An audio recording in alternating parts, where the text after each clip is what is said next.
kulan wacan wanaagsan idil ahaantii bay khiyaarta hawada nagala xidhiidha email kasta waa dunida ka joogta waa mar kale iyo xubinteena ifaaqidaada waxaana daawadayaal barnaamijkeena diradda ku saari doonaa wararkii ugu dambeeyay haatan naga soo gaara gabyahanba geeska Afrika haddii aynu ku bilowno dhanka Ethiopia wasaaradda arrimaha dibadda dalkaasi Ethiopia afhayeen u hadlay ayaa sheegay gabyahanba inaysan aqoonsanin maamulka Somaliland oo ay gabyahanba dalka Ethiopia ay inkirtay waa sida laga filhayay inta badan ay ka faaloonayeen aan iraade aqoon-yahanka Soomaaliyeed laakiin Ethiopia waxay ka haysaa record dhanka Somaliland ah oo haddii ay ka baxday iyo haddii kaleba ay tagi doonto xeebta Zaylac ee dalka Soomaaliya daawadayaal maxaa kala socotaan khubaradii iyo waliba ciidamo la sheegay inay yihiin amaba ku sugan yihiin bariga Hararge waa dawlad deegaanka Soomaalida oo durba u ruqaansaday dhanka iyo Somaliland kuwaasi oo la doonayo in ay goobaha sii xaraan iyagoo ku hubaysan hubka noocyadiisa kala duwan iyo waliba cagaf caafiyada sida weyn loogu xaaro goobaha loo asteeyay ciidamadaasi haddaba waynu ku qaada dhigi doonaa xogta naga soo gaadhay dhanka dawlad deegaanka Soomaalida waxaa kaloo daawadayaal la xaqiijiyay in dhanka Somaliland ormo fara badan oo qarnigii ugu dambeeyay ku milmahayay dhanka iyo Somaliland ay yihiin kuwa buuqa iyo sawaxanka wada ee u sacabutumaya dawladda dalkaasi Ethiopia laakiin la moodahayay inay u dhasheen Somalilander saxa ma aha sida aan xogta ku helay dhanka kale dawladda federaalka ee Soomaaliya ayaa gabi ahaanba ka gaabisay sida isku raaceen aqoon-yahanka dalka Soomaaliya kuwaasi oo dhaleecayn iyo cambaarin xoogan u soo jeedinaya dawladda uu hogaaminayo madaxweynaha Jamhuuriyadda Federaalka Soomaaliya ragga dhaleecaynta xoogan u soo jeediyay waxaa kamid ah Cabdiraxmaan Cabdishakuur Warsame oo ka hadlayay safiirka dalka Ethiopia u fadhiya magaalada Muqdisho waa Cabdifataax Sheekh Cabdullaahi ninka lagu magacaabay oo diblomaasiyiintii shalay loogu yeeray aan idhaahdee magaalada Muqdisho ee wasaaradda arrimaha dibadda kulanku la yeelatay ayaa la tilmaamayaa in uu shalay dhex fadhiyay waa ninkii ku dilay oo haddana u dacwoonayso waa arrin la yaab leh dalka Soomaaliya haddii aysan u bixin aan idhaahdee shacabka Soomaaliyeed waxa uu noqon doonaa sida jasiiradihii dalka Indonesia ee la kala qaybsaday iyo wadamo kale oo la waayay haddaba ummadda Soomaaliyeed oo lagu kalsoon yahay yihiinna inay dad dagaalama yihiin ayaynu u daynaynaa hawsha laakiin dawlad quman oo la isku haleeyo waxaad moodaa inaysan ka jirin villa Soomaaliya hadda ka hor ayaan ku tilmaamay macallimiin qabsatay dalka Soomaaliya barnaamijka waxaa igala qayb gali doona saaxiibkay Dr. Shido oo asagoo inta badan ka faalooda xaaladaha aan idhaahdee dalka Ethiopia iyo guud ahaanba Soomaaliya soo dhawow Shido wasaaradda arrimaha dibadda ee Ethiopia waa inkirtay inay horta Somaliland aqoonsato Soomaaliya baan aqoonsanahay bay dhaheen horta waa la rabay Ethiopia ma yaqaanaan qoladan waligeed heshiis ma fulis Ethiopia haye aad iyo aad mahadsantahay Colonel Frogodow dawladda Ethiopia wax la wada filayay ama dhaqan lagu yaqaanay Abyssinia oo nin walba oo Ethiopian ama nin walba oo maartay dalkaasi ku nool lagu carbiyo oo dadka Ethiopia taariikhda yaqaanana ay aad u wada garanayaan oo laga filayay ku dhawaaqday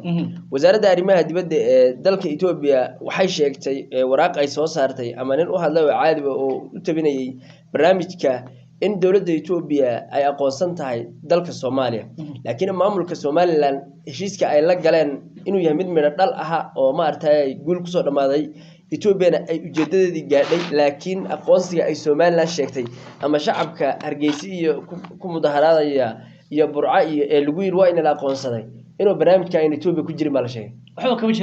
kama jiraan dadka waxay dhahan balaga loo tuuray yaacaya Hargeysa iyo meel kasta durbaanka tumaya aqoonsiga ku bedelanay iyo siyaasiyiinta media la joogo Somaliland bay gaar u tahay dhahan annaga af Ethiopia ka soo baxay oo ku sheegnay inaan Somaliland aqoonsanay waxba kuma qoran boggi warki saxda ee waqti la qoray Muuse bixina uu meesha joogay barnaamij wixii laga hadlay saacadii la qoray ee hal mar soo daayeen telefishinkooda ka soo daayeen wadaan dawladda Soomaaliya ha qarsato kor iyo hoos wixii lagu heshiiyay anaga Somaliland axmar waxan waay meel uu kaga jiro aqoonsi aan Somaliland aqoonsanay ma jiray dhahan saxiix Muuse bixi ku saxiixan oo ah in Ethiopia badda tagto kaliya Ethiopiana haday Somaliland adduunka aqoonsi ka soo hesho qaramada soo aqoonsato inaan ayaduna diidayno ay raacayso laakiin Ethiopia aqoonsi ayad u hayso Somaliland inuuna jirin Ethiopia ay shuruucda caalamiga ay tin midowga Afrika ay ku dhaqmayso ah inay dalka Soomaaliya ka mid yihiin Muuse jooga halka lagu qoray qoraalkaas marka waxana waa sixir la soo tuuray dadkii reer Hargeysa horta waxaan arkay in aqoon-yahan oo ka hadlayo leh حتى عدك الصومال أركين موسى codka muuse ee meesha markuu wax saxiixaya codka xataa idinta waa naqaanay ma garan codka cod baa la dul saaray inaad artiin kale mooyaan markuu bartamaha marhayo bal qof walba oo ina dhageysanaya codka dib ha u dhageysto wuxuu leeyahay meesha waa laga kiriyay mayna qabsanay meeshu ku leeyahay codka gaar baa meel kala laga keenay waa la saaray codka idinta bal lagu sameeyay kan muuse leeyahay waa la kiriyay misaa dawladda Itoobiya waa la kiriyay meeshu ka leeyahay waa la saaray codka iyo codka muuse ismaal labada cod baa lagu dhageyso ismaal dadku idil baa ya wada sheegay meesha marka muuse la sixiriya iyo lama sixrinaaba lacabsi geliyaaba muuse qalanku waa ku duugay Itoobiya dantay lahaydna waa ka gaadhay qoradii Soomaaliland aqoonsi baad sheegtay hadda ay walaal fuftada la ka gelinba sanado badan ba ma haba hadda fuftada la ka gelinba marka Soomaaliland waxay dawladda Itoobiya aqoonsatay ma jiro dawladda Itoobiya hamigeedii aha in ay maran biyood hesho badaha Soomaaliya ayay ku guuleysatay Muuse Biixi oo la garanay wax lagu sameeyayna waa uu saxay uu sahlay oo de saxiix bay haysataa Itoobiya midowga Afrika iyo igad dhamaan taageero waxa ka heshay hadaad wada hadal ku dhameysanaysaan oo Itoobiya maran biyood ay yeelanayso de waad ka heshin kartaan waad ka wada hadli kartaan ayay qolo walba hadalkeeda ku soo gunaanay dawladda Soomaaliya labada qoloba igad iyo midowga Afrika wax guul ah mayna ka gaarin wax taageerana mayna ka helin wax matalaadana kuma labada qoloba Afrikaankan meesha isku wada madax buuran dhamaantood Itoobiya la safteen waana wixii la filay dawladda Soomaaliya waa aqoon waay hadduu hoggaan joogi lahaa adag oo birta calashada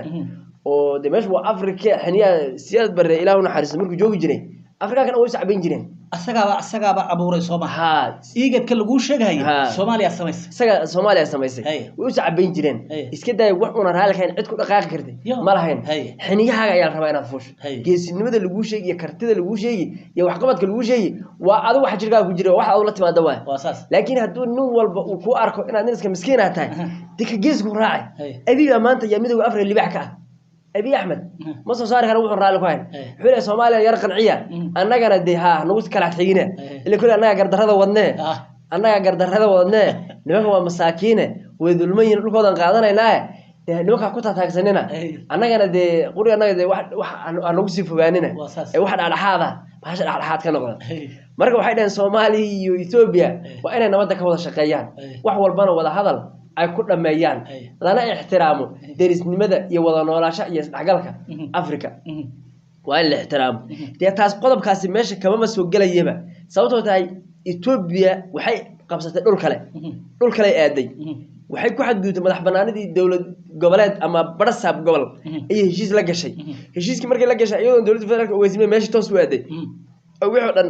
ay soo bandhigatay midowga Afrika waxa la rabay inay dhahaan Itoobiya waxay ku xadgudubtay madax banaanida Soomaaliya وإن إثيوبيا أين تلابة حق سوق عقد وإن إثيوبيا كل كذا إلاش حدود الصومال الحش مثال ربي وأنا حران هجيز إلى ده ربي إن الواحد جدوا أو برسم ولا ليجيو واش در إلى ده ربي إن ميدوك أفريقيا يجاد به إن ده هم ربي وده سعد أوقع حان هذا الكود لكن ولا هذا الإيو نبضه لقيش محن نبضه لقيش أنا بقول كي لا يزده أنا نبضه كيش كان محته أنا واجب وأنا بقول كي دفاعه ونعد لو كي يقصد واحد قلت أنا لا دعالمه ماشي ما نبض بتاعي نبض اللي جواد واحد برنامج ونبضه ماشي زيارة مجرو هو برنامج يوتيوب ستة وصلوا تعيا ريوه لما كان له حلقة ولا هذا ورتكاله كو قد ميسان ما قدرين يوتيوب كو قبسان كو قد ميسان وين تغيرنا واحد برنامج هورا لوga soo wada shaqeey marka qoladii Somaliland ee waqooyiga Soomaaliya marka ka dambeysay gudbay ku sii dhacayaan iga qor waxa jiray Somaliland waqtigii hore inta la ascaanad dagaal ka gale nin hadda aan dawladdeegaanka u dhashoon saaxiibana oo ana magaciisa sheegay oo wafdi la socda waa barasab gobol weey ninkaas waa barasab gobol weey oo 12 gobol ee dawladdeegaanka Soomaaliya mid kamida weeyaan ana saaxiibana wuxuu booqday meesha la yiraahdo Hargeysa booqdan iyagu wafdi ballaaran oo bariyii dhaxday ay booqanayeen ay Hargeysa booqday wallahi baana been ku sheegeen wuxuu yiri laba wasiir ومدك يهاي وزير كاين سو أرمها جودها ما يا وحول يجيبوا حتى وزير ذي كمالها أنا برسب قبلكم يقولوا يهيبوا قدومي هيجي بعض هذا حكومة بقى مرور مسبين والله أنا كعب القطاع حكومة قاضي شيك يا وقوي قاضي شيك هذا مية قالوا الربقوي حالي بكم أنتي قصوا عيتمي ما شو كداش مية حتى أبيه والله بين هوستري السلطان على الساف أنت كان حجله يا واهري والصومالية إنه أحسن حبان شعله wuxuu Soomaaliye isdifaaca oo dhulkiina ilaashada war anagu bahashan afqurmuuna waxa way waliga naga la dagaalama jiray wayna taqaanaa waxaan goyno iyo waxaan gudno way garanaysaa ma 64tiiba ma maxaan ku dhahay Nasrullah ma ona liftiiba ma qoliyii ayagana kharibka iltihaadka ahaaba waligeed Allah baasha kabaana WFB ma WSLF ba waligeed bal laga madayna jabhad iyo in baasha la xurbiyo amxaar afguduud waligeed laga madayna xiriyada lagu weerar marka wuxuu ku yiri Soomaaliya bahasha afka guduudan ka fogaada eedu soo dhawaanaysaan ma diideen ana la hoos kooni buu sabab ma aha waruti sultan Asaf gormuy ilaahu naxariistee ma hoostagaysaan buu aad sababa Soomaaliya oo waliba reebo qoyo aad sabay inaad hoostagaysaan ma aha buu ana i hoos imanaysaan buu waliba wuxuu ma taqaanaa idinkuna digaagadii baad noqonaysaa digaagad waa taqaanaa ana diiqi ragofroodka dooray dhahan aniguna diiq baan idin ahaan buu hadalkii sultan Ali Saafi yu barisaabki maxaan ku dhamid kamida deegaanka yu wallahi ishagu waxaas wuxuu yiri buu waa wasiirkaahin yaa waxa dhahay buu waxa tahay buu gudoomiyaha waxa wasiir adeer ka baxay buu yiri adaa xukuma yiri qolada marka reeb qooyir inta wadaniyiinta aan lama hadlayno dadka wadaniyiinta ma qalbi jabaneen laakiin inta daba qoodhiga qurunka amxaari iyo bahalka u yeeranaya waxaan leenahay i'tiraaf ka dheer hadalka meel laga qoro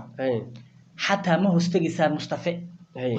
soo dawladdeegaanka ma xukumo wallahi hatta ma hoostagaysan barsa gobolka faafan iyo waxaad hoostagaysan iyo gobolka Jarba hoostagaysan marun sabeen labadaas ay idin xukumi Mustafa ma soo gaaraysan soo imanaysan ba xarabka ka Mustafa waa madaxweyne ma quman ba oo baashi magarasa la dhil garaynay marka horta arinta intaad liqadaan hadaad wadaniyiinta noqon weydaan dalkiina aad xuraysan weydaan arinta ku talagal baashi baan ictiraaftay Ethiopia ictiraaftay waligeed balanka baxday ma gobolka faafan iyo waxa ku ictiraafay iyo gobolka Jarba aad ku ictiraafay ruba lidin sheegi gobolka Jarba iyo gobolka faafan ayaan ictiraafay labada gobol bad hoostagaysan oo ictiraafay arrinkii yar ka dhaxgalina wad marka horta Soomaaliland wax aqoonsi oo la siiyay mala balantina waa laga baxay shacabka Soomaaliland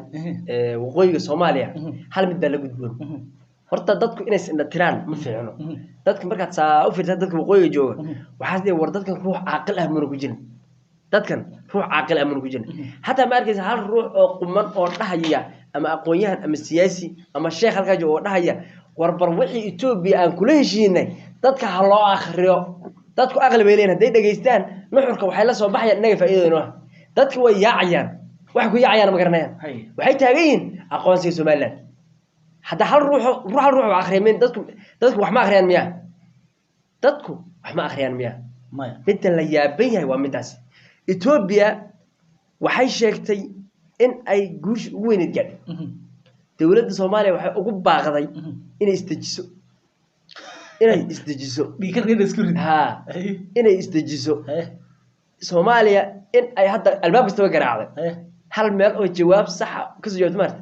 Soomaaliya hadda albaabku soo xirmay maanta laga bilaabo Soomaaliya wax qortay maqlaysid baash hadda saasi ku qabooday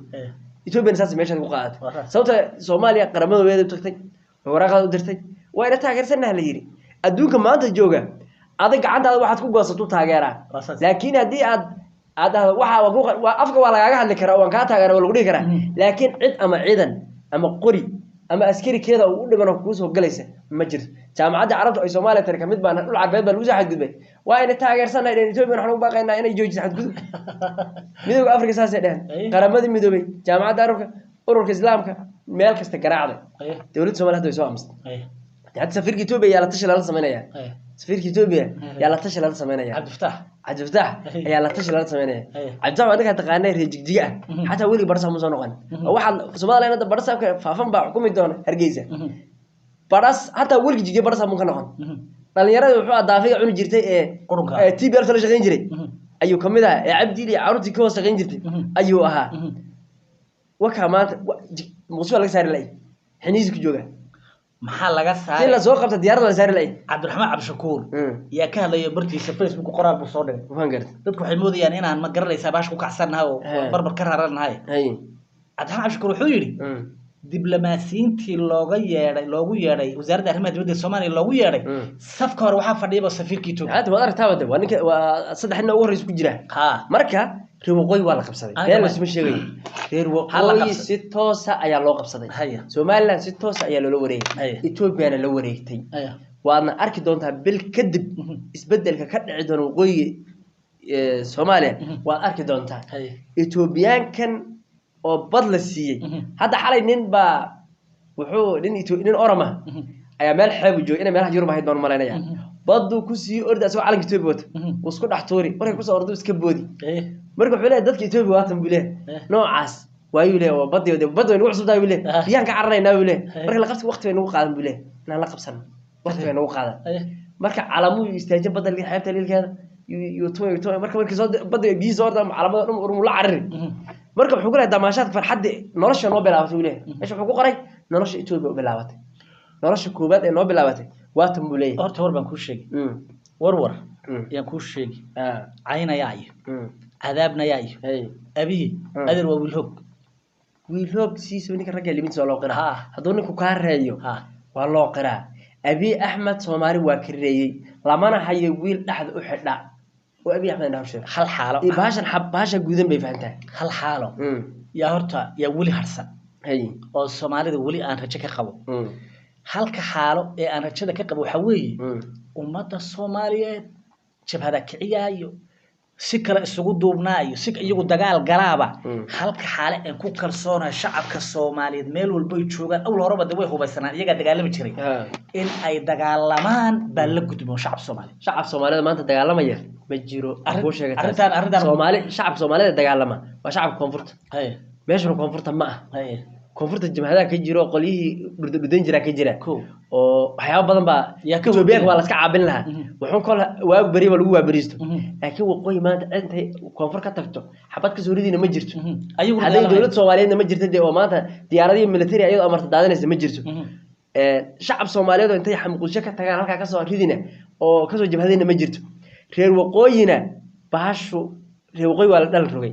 waxa ka badatay oramadii af Soomaaliya martay dhax gashay waxa arkay xalay dibad bixi ka dhacay Hargeysa dhamaantood Axmaari ku hadlayeen mikrofoonka mag loo dhiibo Axmaari iyo Afroomay ku hadlayaan waan Soomaali waan ku leeyahay anoo Soomaaliland dhar ku leeyahay Axmaari ku hadlaya dhab af Soomaali ku hadlaya wuxuu ku leeyahay waan soo dhaweynaya bad baan helay Ethiopia wadada aad u tira badan ganacsi way keeni waxyaalo badan ma ka cilmi badan ma ka baranaynaa Ethiopia nolosheena population-keena hor qaadi af Axmaari ku hadlaya hadda waad gali kartaa af Axmaari ku wada hadlayaan dhamaantood oo ku daroorimayaan waxa iga daran ninkii aadka u hadal wanaagsan Afroom ku hadlay Oromo ku hadlay hatta Soomaali ku bilaabay Afroom ku bilaabay Afroom ku dhameeyay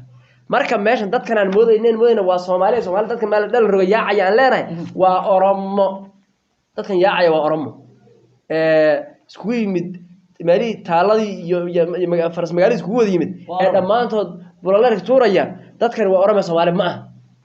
موسنا واحد قاعد أقول جرمه ريوقين واحد كيوقوي أيها وبهال الحرية وكاس وياه وانقرني هذا نصه نقول نك دبلوماسية الصومالي محيك قاعد محيس الصناعي دولة الصومالي وقف جلنت واحد قول له ومالك أي بالله هوشر أي صوية إلا مالك ما أنت أي كقاعد مجرو والله ده كر الصومالي هالكاسي يتوبي كيقول يست أما أي تاجر كاشه أما دولة الصومالي أي تلعبه هرو قاعد مجرو حسن شيخ محمود واو هالله waxana qowda maqashay waxana haw qaban baa shacabkana lagu dajinay ama shacabka ayaa lagu kicinay maanta maalin ku xigto oo maqli doonto dawladda Soomaaliya ayaa ka hadashay badda Soomaaliya iga qor ma maqli doonto dawladda Soomaaliya albaabada waa soo xirman intii hay'adood ee wax loo diri karay intii urur ee wax loo diri karay intii dawladeed ee Soomaaliya saaxiibka la wax loo diri karay way u wada dirtay nin walba hadda Soomaaliya waan ka xunahay wiil artaas waan ka xunahay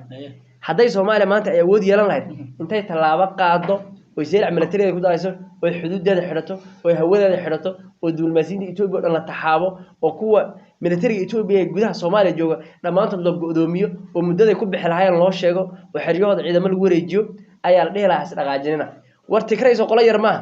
abi markii soo dhacay maxay sameeyeen xeradii military ee waqooyiga Ethiopia u weyneen Eritrea laga dagaalamay wiilal liyu booliis ayaa loo diray inta go'doon galiyeen bay qoryaha keena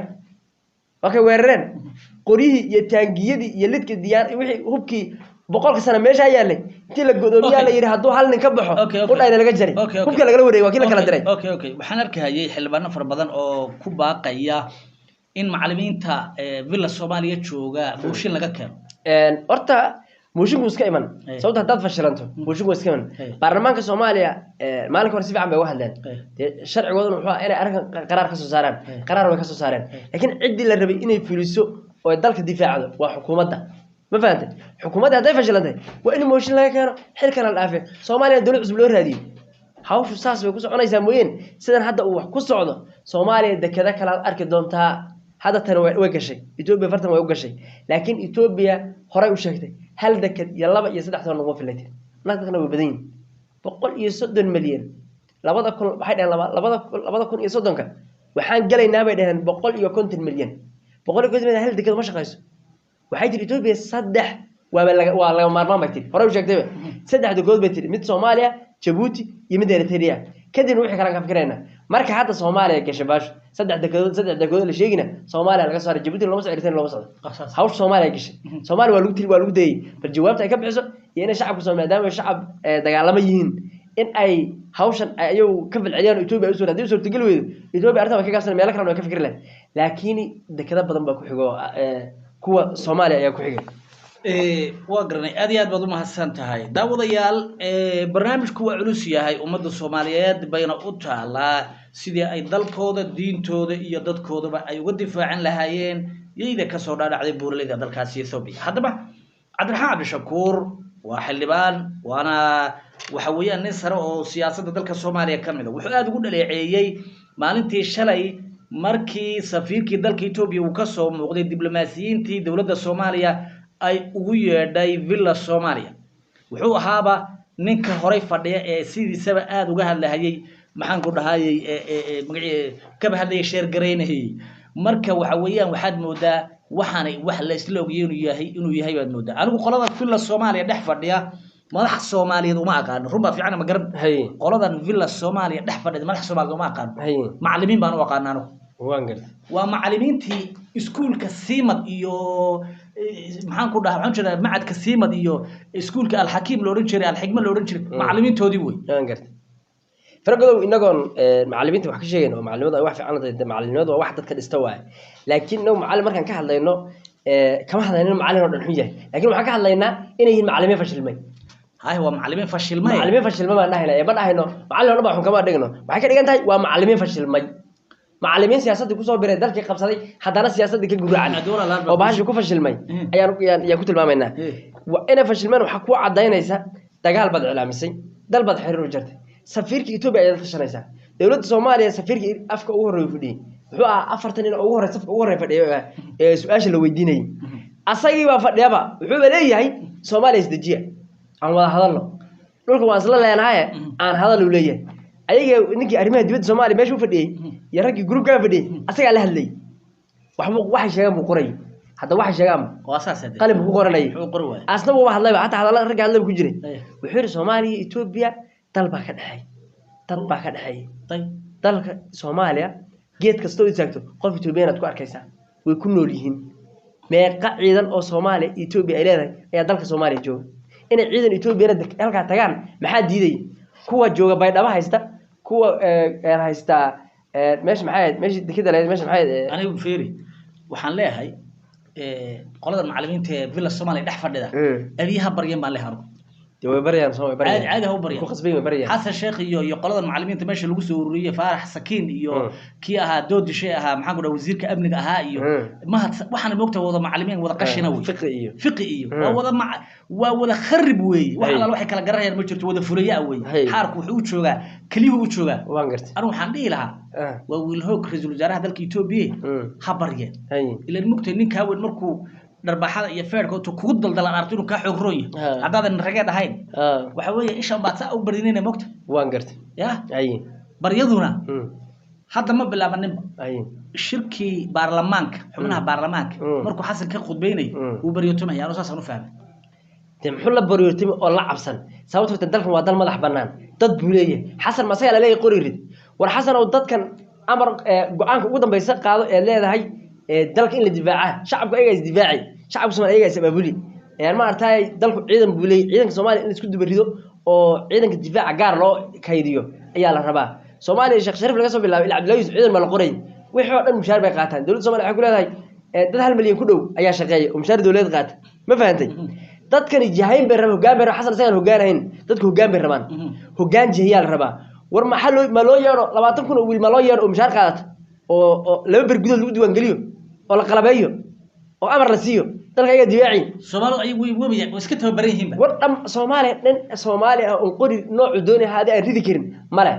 war dadkan mushaarka qaatay dawladda u shaqeeya askarta sheegtay ee kuwana qabiil ay intii loo wada yeero oo mushaarkooda dhab laga dhalo hor Itoobiya ma la dagaalamaya dhamaantood xiriir iska soo buuxinayaan ma fahanteen waxay rabaan waa hoggaan iyo taliye horboodo kali ah xasan waxa laga leeyahay war xiniyaha adkayso jileeca iyo fuleynimada iska daa Itoobiya kulama joogto waninku muxuu ka baqay madaxtooyada laga qabtay miyaa lafdu madaxtooyada wax badan ma horta khaldan dawladda Soomaaliya sirteeda in Itoobiya hayso dawladda Soomaaliya sirteeda madaxtooyada Soomaaliya sirteeda adsaba laga xukumo habeen waxa ku soo adsaba laga ogyahay waxaan waa fashil deeqal dhax fadhiya waa sirba ma wadana gacan oguma jira xasan oguma jiro ormaya sirba ma haba hay sir ma hay nin halgamaa oo Allah uu naxariista hadda dhintay oo Shabraan Cabdalla la yiraahdo oo gudoomiye hore oo nalafaha yaa wuxuu dhigi jiray kani adaygu waa qayb kamid ah halganka hay kani adaygu waa geesanimo hay wuxuu kala dhigi jiray mataqaana amxaarada iyo Itoobiyaanka iyo Malas iyo ninkii farta waaweyn wuxuu ku qoray way hay muxuu ugu sheegayaa af Ingiriis la maya annaga ku nidhi buu dhigi jiray adoo af guduudan Malasow la waan ku leenahay buu no baan ku nidhi buu af Talyaani iyo wax walba fahmay af Tigray uu ugu sheegi jiray xabad baa sanka laga galiyay Tigray waan gartay su'aal gartay ma Soomaali baa lugta noo qabatay Soomaali umayna dhaafteenba mayna u gudubteenba Soomaaliye Soomaali baa lugta noo qabatay baash ee annaga waa hor ka adkaan lahayd iyadoo af guduudan anyway ma ah dawlad aqoon la'aan ma ah Xasan Sheekh hal dhacdo filada ka soo baxaa nin uu meesha ku jiro filada ka soo bax hadho kadibna mugan annaga iska la hadhaw inta uu ku fiican yahay doorasho baa la galahayaa uu ku fiican yahay mooyaan wax kale oo inaba yar bariya maanta haduu Xasan Cali Khayr joog leh fiir qoriyahan gobolada dhexe joog lahay waa la hubaa maanta Itoobiya 10 baa loo dhigi lahaa laakiin Xasan tawan kaga soo horjeeda fiir Xasan fikirkan ka hadlayo haduu Xasan Cali Khayr joog leh oo meeshu Xasan ka joogi lahaa wallahi inuu far waaweyn ugu dhigi lahaa ilaahay manka bariyootobahay ninka bariyootobahay hadda abiyo ku haya meesha ay ugu caabeen inta joogay ee ka baxda ku hay hadda xogtaas soo baxay ugu wad maya horta siyaasiga Soomaaliyeed kala tay fiicnaan karaan way kala wanaagsanaan karaan laakiin inagu hadda ma dhaxayno gobolada dhexe hadda Muqdisho dadka jooga xun ma lahayn haddaan dhahno gobolada dhexe ninka soo jeeda haddaan dheerayn hadduu joogi lahaa waxay ka dhigan tahay Muqdisho dadka jooga ayaan lahayn hoggaan dadka Muqdisho gees weeyeen laakiin cidda ay ku egtahay iyo siyaasad xumada iyo fulinimadu waa Xasan Sheekh kaliya ku egtahay kuwa hareeraha ka taagan kuwa gobolada dhexe ka soo jeeda hadday la taliyaasha dhan waa kuwa gobolada dhexe ka soo jeeda ma fahanteen hadday dhahaan war Xasan oo kaama yeelan waxaas annaga meesha ku heenay haddii kale xilkan ka qaadayna bal meeshaad geenisaan geeyo budhi baashan meesha doontaan la aada laakiin waxaa jirta hoggaanka ugu sareeya dalka ayaa xumaaday Soomaaliya hoggaanka xumaaday hadday maanta uu farmaajo joogi lahaa iyo hadduu Khayr joogi lahaa oo Itoobiya arintaas ku dhawaaqi lahayd awoodda Soomaaliya dawladnimadeeda iyo ciidankeeda wala halkii uu taagan yahay waxba iskama bedelin marka geesinimada ay qaadan lahayn inay shacabkooda dagaalka galiyaan ayaa laga yaabaa inay ka wanaagsanaan lahayd Xasan Sheekh laakiin Xasan Sheekh u gaar ah oo fuleynimo ah oo xataa madaxtooyadiisa isku haleyn karin oo shakhsiyana ayaa ku habsatay ma fahanday to asaga u gaar ah ayaa ku habsatay Xasan Sheekh asagana ku cambaarayna taas inuu Xasan ku fashilmay hoggaankii dalka ilaalinta madax banaanidii jihayntii dadka hadda ninka xagan la taliisa waa ninka xagan ka taagan ee wasiirka arrimaha gudaha waafiqi waa ninka gobolada dhexe Soomaaliya ka soo jeeda la taliyihiisa madaxtooyada waa ninka gobolada waa Bukhari la taliyaha madaxtooyada ama haddana laba xil isku haya waana la taliya waana agaasima madaxtooyada waa Abshir Bukhari waa nin dhuusa mareeb ka yimid waa macallimiintii waa dhuusa mareeb ka yimid ma fahantay taliyaha maxaa la taliyaasha ciidanka gobolka Banaadir taliyaha Nisa dhammaan sirdoonkii waa gobolada dhexe maxay Xasan Sheekh Maxamed nimankan wax u sheega fulinimadu iyo awood la'aantu filada ay fadhidaan horta war baan ku sheegay hadii bay ku soo ogol yahay ninkii luga dheer ah rasuul wasaaraha Xamza Cabdi Barre horta wiil hoog buu noqday halgaan noqday miya hay wararku hoose wuxuu soo gaarayaan wala amsiinkaas maya odayga ma siixaninba حسنا ما يدبو حمزي هي حسن بركنتو دارس حسن بلاي كمان مغناه هي وسكبر يوتما يا أفيه وأنت المجد حسن هاي عيبين بولا ماشي حسن وحوي باشا كده مات ها حسن ولا يقول أحد ليه يقول أحفر يعني حمزة حالي يا هبين هور إني ديكر كسر بودان يوكي يا بيه dalka meesha loo wado la yaabanya nimankan xilkaasi talaxmadooda isagana balaayo wuxuu ku dhigay xasan mukaabir qaataa maalinka dhow tuu hadlay mogta si fiican buu hadlay dalka difaacina yiri dalka difaacina oo ummadda Soomaaliyeed dejiyay wax badan buu sameeyay intiiba uu xasan ku qabsaday xasaa u tiri xasaa u leedahay Ethiopia nagu diraysa afguduudiba hadda mangarasa villada noogu soo daadan oday aan mid baan ku hubaa waa la amsiyo dib damana Xamza Cabdi Rahmaan hadli doon aan mid baan ku hubaa dalka Soomaaliya wala qabsaday muqdisho Allah haystaa muqdisho dadka way iska mudaharaadayaan waxa la leeyahay xataa mudaharaadka dadka loo qaban qaabanayo dawladda Itoobiya la weydiistaa shacabku si loo dejin day daalaas u qalqaliyaan marka inay guriyooda ka laabtaan horta warban meesha filada la haystaa filada lafteeda la haystaa horta warban ku safiirka bax loo leeyahay anu mid aan ii cuntamila waxa waay xasanow dalkii dagaal baa la gelinayaa safiirka Itoobiya la tashanaya isma qabato walaalow isma qabato waxa naloo sheego warban ku sheeg xilligii taariikhda Soomaaliya durba waxbay iloobaanay xilligii gabra uu dhex fadhiyay حسب مدحوينها iyada oo gabre waxa weeyaan xaafadaha ku dagaalama magaalada gaalkacyo ee Soomaaliyeed xaafadaha ku dagaalama gabro heshiisiyo ninka la yiraahdo Xasan uu dhex fadhiyo hada ma qabyaaladeenina balagu ya farmaajo la doorto xilligaas Soomaalida waxa laga qaaday wax la yiraahdo waxa laga qaaday maya bustiisa raba laga qaaday karbaashki ayri kan diblomaasiyiinta u yad keebelka ayri ka sabay asaga iyo ninkii ahaa Xasan al Khair xukuumad fiican bay ahaayeen iyo farmaajo dadkii Soomaaliyeed hami baa galay karbaashki waaga saara ya hada dib u fuulay ummadda Soomaaliyeed waan gartay aniga waxaan leeyahay wax kale oo kuga sii noqdo ma jiree warninkan Xasan iyo tiimkiisa waa tiim macallimiin oo siimad iyo meelahan dhex fadhin jiray macna kala ma hayaane diblomaasiyad iyo aqli iyo geesinimo toona ma hayaane adeer dadka halaga tashado ummadda Soomaaliyeed haduu hadda lacaano hogaamiye ku xidhay dalka difaacay hala dhaafiyaan waxaan hala dhaafiyo meesha baarlamaanku ha dhaafiyeen meesha dadkan waan gartay wax laga sugo Xasan iyo tiimkan macallimiinta ah wala soo jirinba xaqaday qodobka waxaan ku gudbaynaa waxaan aadeynaa midowga waxaan aadeynaa Mareykanka dalka Mareykanka waa kii hadlay afayeenka waxa hadlay wasaaradda arrimaha dibadda ayaa hadlay dalka Mareykanka dawladda Mareykanku waxay sheegtay in ay dalka Soomaaliya ay aqoonsan tahay inuu waqooyi ilaa koonfur ay dalka Soomaaliya yihiin inayna wax Soomaaliland ayna aqoonsanayn maamulka Soomaaliland uu yahay maamul kamid ah dawlad goboleedyada dalka Soomaaliya ka jira qayb kamid ah in ayna dawladda Itoobiya in la heshiin karin ana shuruucda caalamiga ay xadgudub ku tahay maamul ka tirsan dal inay loo gudbo barsaab gobol heshiis lala soo galo hadana adoo awood ciidan sheeganaya iyo awood maartay diblomaasiyad in dalkaasi aad ku qabsato in shuruucda adduunka ay ka soo horjeedo oo Soomaaliya ay u furantahay wadooyin badan oo isku difaaci karto Mareykankuna in ay garab taagan yihiin Soomaaliya laakiin Mareykanka dib ugu noqonayna dalka Mareykanku afka uu ka hadlaa dhaqaale uu bixiyaa laakiin Mareykan ciidanna ma bixiyo hubna ma bixiyo dawlad Mareykan dad ku tashato waqti lagu qabsaday ayay miiska wada hal soo fadhiistaa markii xaaladdu ay dhan u dhacdo ayay Mareykanku soo fadhiistaan oo dhahan in xal waara aan raadino laakiin xaaladdu markay adag tahay Mareykanku cidna ma saaciidayaan Mareykanku markay xaaladdu ay xabadu ay dhacayso askari koodana kaga dhintay goobtaas arrin dalkaasi xabad ama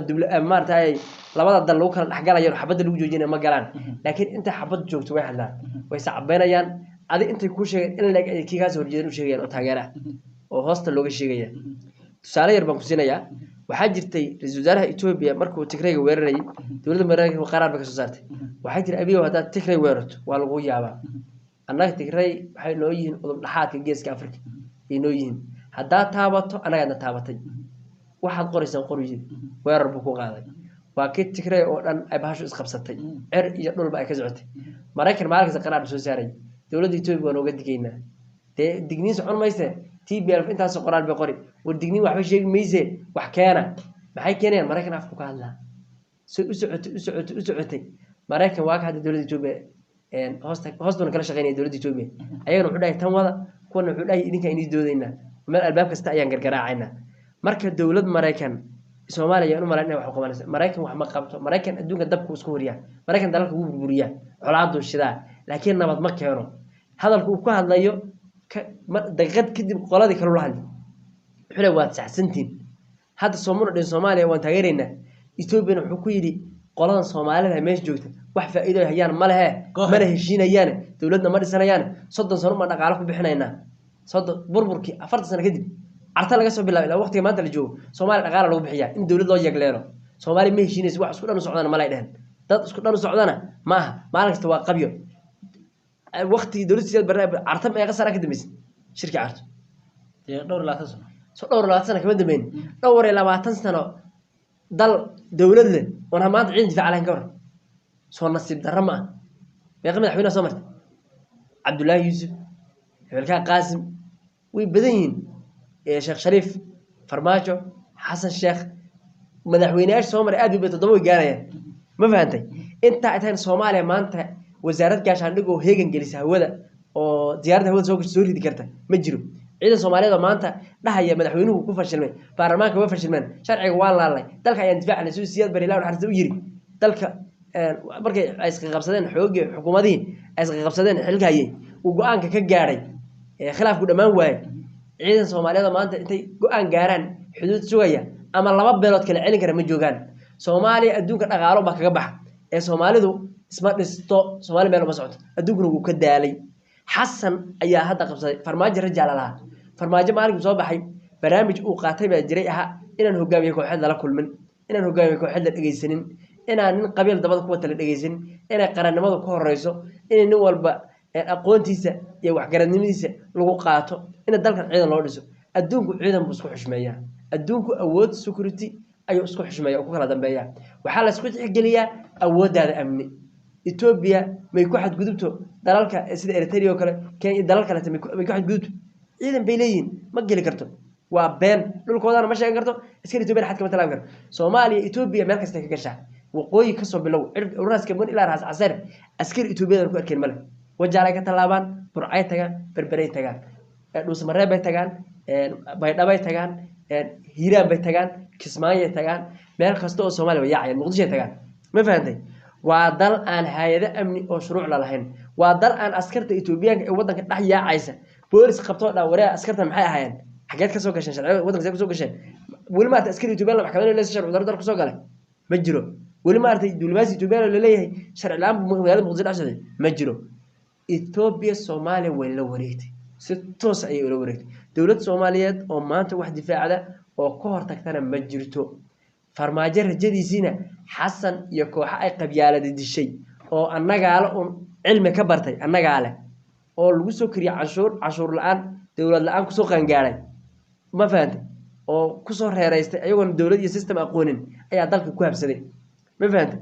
marka Soomaaliya horta Ilaahay baa u maqan anu Soomaaliya waxaan rajaynayaa in laba meelood ay doonto laba meelood bay ay doontaa horta Soomaaliya laba qabsan doono inta Ethiopia qabsato oo sida kalekshan ay ugu habsatay ee dadka xiniyaha uga saartay intay u qabsato qolo walba ay gees u xidho ma noqonayaan kilala ka tirsan Ethiopia Soomaaliya dad bay leedahay dad ay leedahay Ilaahina way leedahay Ilaahay dalba way leedahay Soomaaliya waxa laga heli wiil geesi ah oo kumanaan dhalinyaro intuu isku dabarido asagu naftiisa u hora oo dhaha waxaan ku hogaaminaa sharciga Islaamka oo Ethiopia kula dagaalamayna oo Ethiopia intay kululaato oo ma artay kabeehda loo xiro ayadoo raali ay tahay muqdisho soo gashay Ethiopia muqdisho yaa ka saar madawlad baa ka saartay madawladda laga saar wiilal yar yar oo muqdisho u dhashay ayaa waagi bariyaba kuwa barisanay intii doona ka dhimato oo maalintii weeraraan ay boqolaal ka soo dilaan soo cararay ayagana meedkooda ka soo tagay ee dhaawacooda ka soo cararay hatta dhaawacooda soo qaadan jiray kii halkaas ku laga soo qaadan jiray halkaas ama ayaga badda tuuri jiray ama ayaga aas jiray ama halkaas iskaga dhamaan jiray dhacaankiisu dhulka gali jiray Soomaaliya waxa u soo bixi doona dawladda Xasan hadda waxaad moodaa inay qoys goosato dawladda Xasan already sidan way ogolaatay dekada Ethiopia lisi macallimiinta way ogolaadeen already way ogolaad xaqada dhabta saas waay albaab kasta way garaacday hal dawlad oo maanta Soomaaliya ama hub ama ciidan soo dirtayna male qolo walba way ka tacsiyeen tacsiyo waxande tacsiyo waay qolo walba ku tacsiyo waan ka xunahay inay nala qabsaday Xasanna maanta Xasan qorshaba oo ma jiro adduunku inay isdifaac iyo awood la isku xushmeeyo war adduunku waxaana markaad xilkan qabsato inaad ku xisaabtan ninkan dariskaaga muu ka awood badan yahay miyuu ku qabsan karaa waa inaad ku xisaabtanto inuu asagu aad ka awood badan tahay inuu ka awood badnayn waa inaad ku talakasho asagu soo ka cabsado ma fahantay Xasan mushaar urursi dhaqaale guryo la dhisto waxaas uu ka fakiraa laakiin kama fakiro wartan hadii lagu qabsado si iskaga difaaci hadiiba ayada lafteeda lagu qabsado si iskaga difaaci Xasan kama fikirayo laakiin waxaan rajaynayaa maalmaha soo socda diyaarada raacon iyo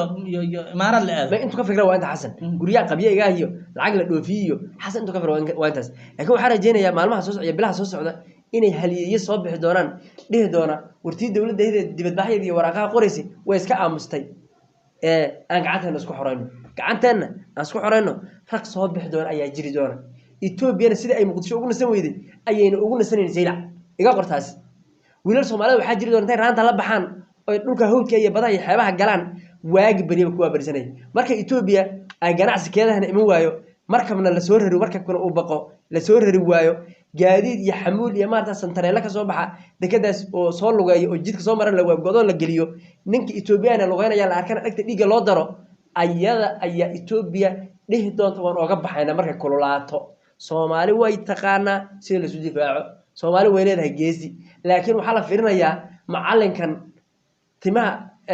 anu xasan waxa ku tilmaami karnay xasan waa nin fashilmay baarlamaanka Soomaaliya haday wadaniyiin yihiin oo ay garanayaan wadaniyad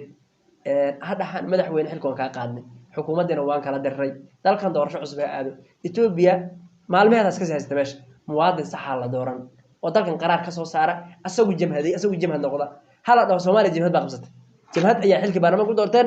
jamhadkaasi dalka hogaamiyo wax diyaarado la raaco iyo dulmaasidi iyo midowga Afrika kala tago hadda fiiri midowga Afrika Etoobiya la safteen ma dhahan midowga Afrika ka baxnay igaad maalmo oday xunka jiiska dhax fadhiya waxba garanayn الشارع العبسية بربك هرب ما يستاهل مقايليو حتى وحلو ليه هدونا صحيح الآن مدو إيجاد بين ورقة صار يبغى يقوله شروع إيجاد وأساس دلالك إيجاد هدوه هل قف إيجاد هدو ديدو لما أقول يقوله ورقة ولا كسلي أصلا صحيح حي هذا لو حير ورقة حير وينك توبيان كآخر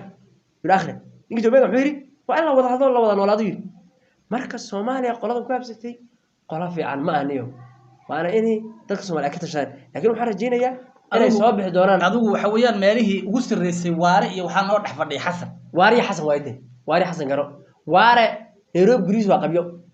hata intii madaxweynaha uu dhisan waayay xasan wuxuu ka bari guriyaha wuxuu ku dhameystirnaa inuu siiyo halkaas uu geeyay saaxiibtinimo geeyay bal xasan nin uu magacaabo saaxiibkeen garaadi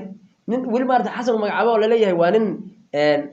aqoon iyo diblomaasiyad iyo siyaasad ahaan lagu keeno la leeyahay ninka Soomaaliya nacfi wali madarta ma jiro bal meel kasta oo kursi dawladda Soomaaliya sheeg